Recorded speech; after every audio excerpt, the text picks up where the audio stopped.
is a letter to the girl I used to be.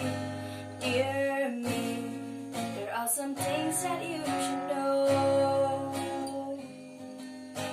It's not my intention to embarrass or to shame you. What's inside the rearview mirror is closer than it appears. We do the best that we know how with what we have been given, and the difference between you and I is I've been given time. In time, you'll see. Dear me, this is a letter to the girl I used to be.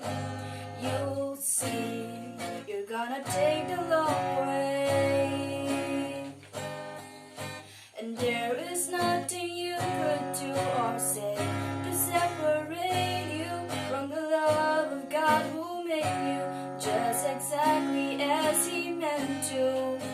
And you cannot imagine all the places you'll see Jesus, and you'll find Him everywhere you thought He wasn't supposed to go. Dear me, you did not learn this in a day or 2 or 3. So ask a lot of questions, but Jesus loves us, this I know, and there are no exceptions.